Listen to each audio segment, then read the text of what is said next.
Hello everyone, this is LW Gaming and welcome to a brand new installment of Future Langrisser. Today's edition is October 28th, 2024, and if you guys are a channel member, you can watch this right now. And today is the day of like the upload, which was October 25th, 2024. So a few days early. So yep, I this video was supposed to come out yesterday as a membership only, and then eventually it'll become public on the 28th. But unfortunately, during that time, I wasn't able to do so because there's a lot of things that have occupied my time, and I wasn't able to upload. So, anyways, here we are. This time around, this major update coming to CN is going to introduce a new LLR Hero. Yep, this one is the third LLR Hero going to be added to the game, and then we'll be seeing the fourth one soon as well. But of course, they're not going to be appearing one after another. In a different updates. We're going to have to wait for quite some time until we will be seeing another LLR. So, anyways, this LLR Hero is a is the Imperial soldier, or known as the Knight, actually, the Blazing Dragon Knight himself from Langrisser 2, aka the Bald Man Vargas. So, anyways, Dragon Slayer is his name, and I gotta say, he is pretty nuts. So you can imagine him as if he himself has fused with Gotham in some scenarios. Plus, he is a tank. Imagine this, Gotham with a tank skill. Like, how insane is that? So, anyways, Dragon Slayer's factions. He's part of Empire's Honor, which makes sense because he's the Imperial Knight after all, or Imperial General. I mean, he's also part of Dark Reincarnation, which is new to him, as well as US Legends, which makes sense since Gotham is on that faction as well, same as Dark Reincarnation. And his class, he has Demon and Flyer, like Gotham and Watham. And also, the one thing that stands out the most is that, like what I said earlier about him blending in with Gotham, well, he does share some of the similar abilities, but minus the part where he can make enemy lose control. Yeah, that's not his job. His job is to tank. I mean, honestly, how terrifying would it be if you fight against Gotham that is capable of doing guarding and also make enemy lose control? Yeah, that is pretty nuts. Although we did see Sonya kind of did that, but it's actually not as broken as Gotham, by the way. But what I mean, like what Dragon Slayer stand out the most is that even though he's a demon and flyer, he does not suffer class advantage from the enemy. So yeah, if you fight against someone that can shoot like an arrow at you or a bow, yeah, you don't have to worry about them shooting you down. Or if you're fighting against whole units as a demon, you don't have to worry about that either because they're not going to do additional damage to you. That's a word for granted. And his role is physical DPS that does like massive stuff on there, as well as a tank skill that enables him to counter from 2 blocks. So he's like a hybrid of a tank and a DPS. So you can think of him as like Tyrantel. Although fortunately, most of the tanks that we have like in the past, like Lightbringer, Christian, Landius, Ledin, like any tanks that you can imagine, like most of them have revives, right?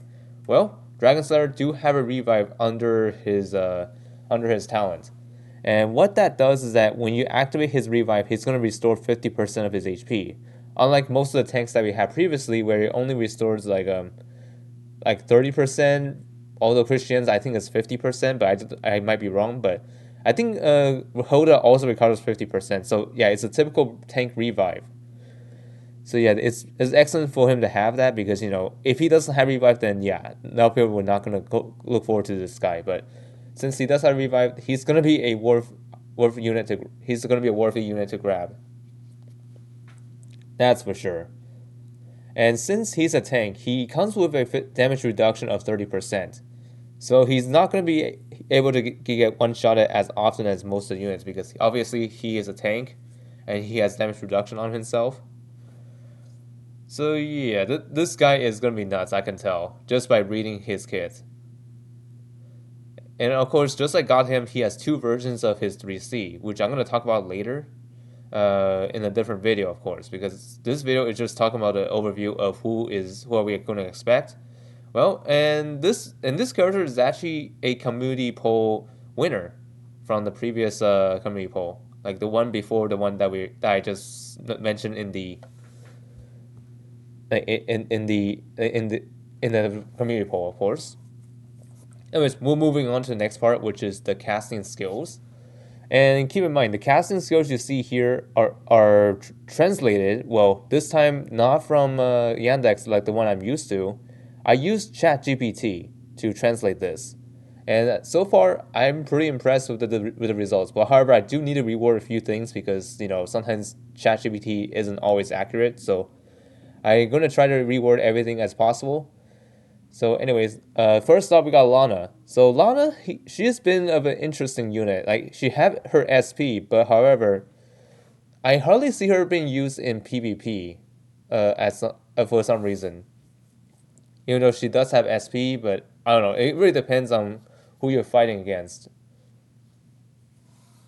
So, anyways, Lana, increased by 5%, unit range +1, which is pretty huge for her. Before using a skill to attack, Lana gains random buffs equal to the amount of enemies hit. So, with this new addition on her, Lana is going to be able to hit from 3 blocks as a normal range. But if you use a skill, she'll be able to hit enemies from 4 blocks, like Lucretia, minus the Scepter Affinity. But I would say if you give Lana Scepter Affinity, you can pretty much play like as if she's Lucretia, minus the revive. Yeah, you could think of many ways with her. So I gotta say, this is a welcome addition for Lana. And on top of that, depending on how many units you hit with this, like this one works best as AOE. Like depending on how many enemies you hit, I would say like in case, like for example, if you hit 3 enemies, Lana will gain 3 random buffs. So yeah, and I think the amount of buffs you get is gonna be like there's no limit to this. So if you hit like the maximum amount, in the Apex arena, I would say Lana can get up to 5 if all 5 enemies were hit. Doesn't matter if they die or not, as long as you hit them. That is, yeah, which is pretty huge for Lana. Next up, we got Sophia, one of those strong healers. Even though despite being an SR rarity, she's getting casting pattern here. Not casting pattern, casting skill here. What this does is that it increases her int by 10%. When casting a skill on ally units, additionally dispels 2 debuffs from the allies. So yeah, Sophia with this new casting, she is going to be a lot useful out there. I would say same thing could happen in PvP as well. Do I believe Sophia is going to get banned in Waifu Wars? I highly doubt that, but I don't know. She might move into pick 1 healers, That's what I'm thinking. Or they might end up just banning her. I don't know. We'll have to wait and see. Although some people might be thinking, what is Waifu Wars? Well, Waifu Wars is a community-created tournament based on like the waifus that they support. So there's gonna be a limited amount of waifus they can be part of as a team, and as of now, they go up to a pair of 2s at the beginning, and then they'll be fighting off in a small group, and whoever wins the group will move on to the next stage, which is like a bracket format, I would say, and eventually it'll be like it'll be within the rules of best of 2s, but then yeah, you get the idea. Next up, we got Ainz Orgone, the man or the skeleton king himself from the Overlord franchise. He is getting a casting pattern skills here. He's been of an underdog when it comes to the Dark Incarnation compartment and the mage as well. Like the madness that he is trying to be like the next Bozo. Well, Ainz Orgone is gonna get a casting here, which I think he well deserved this. What his does is that it increased by 10%. When Ainz gain buffs, the buff duration plus 1 turn for himself. So any buffs that he got for himself, like applied by allies or himself, he is going to get that buff increase of 1 turn. So that means it's going to last 1 more turn, which is pretty nice.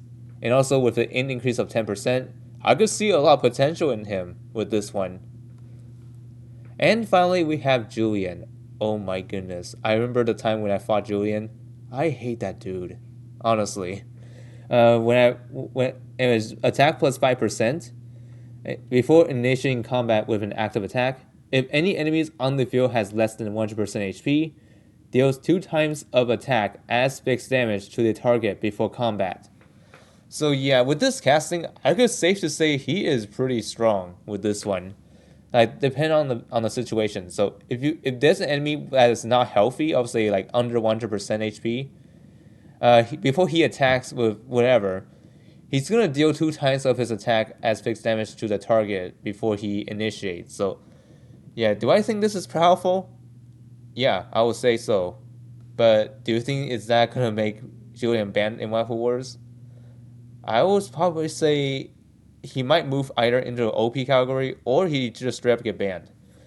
I don't know those two, but I think the best bet is that he'll move. Like Waffle Wars is gonna move Julian into OP category, which means, well, actually wait, it doesn't really matter because he's not a waifu, but you get my point. So he might end up getting banned, or he'll just remain as is, but or maybe he'll be moved into a pick one category to ensure a fair play.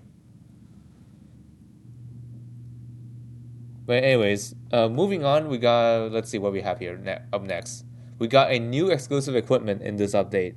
This time features Seraphina's new armor. And what this does is that it increases her HP by 10%, applies a random debuff to all enemies which Seraphina pass. After dealing damage with an active attack, including fixed damage, applies a random strong debuff to the enemy. So yeah, some people might find this confusing at first because, anyways, what this armor does is that her HP is like significantly higher, and on top of that, any enemy that she passed, she's gonna apply a random debuff to them. And also, after dealing damage with an active attack, this also includes fixed damage. This Seraphina is going to inflict a strong debuff on the target after battle, which is pretty nuts. So do I think Seraphina is going to get banned in Waifu Wars with this armor? Well, I think it depends because since this is an armor, the host could probably just like tell you not to use her exclusive.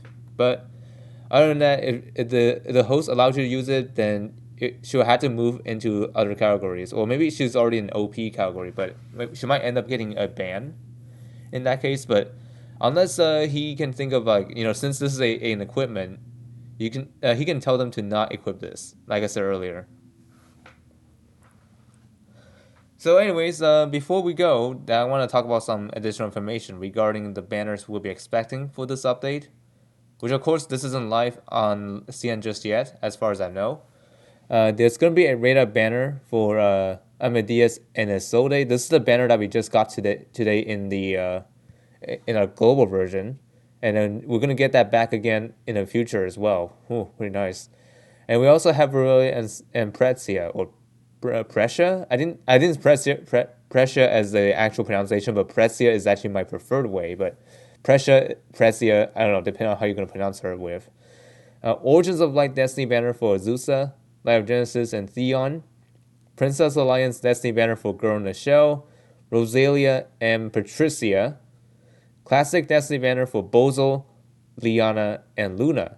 And of course, we'll be expecting the recurring banners as usual. That also includes the Tensei Part 1 and Tensei Part 2. But anyways, as far as I've seen with this banner schedule from Banner News, it's a bit of a confusion out there because I wasn't sure if those Tensei banners are actually live on those updates, but I might be wrong. Anyways, that's about it from me in this installment. Hope you'll find this video informative, and I'll see you all next time. And what do you guys think about LLR Vargas coming to the game? Pretty exciting, right? Oh, actually, wait, he's called Dragon Slayer, by the way. But I mean, I usually call him LLR Vargas because that's what he is, but in a different form. Anyway, see you all next time.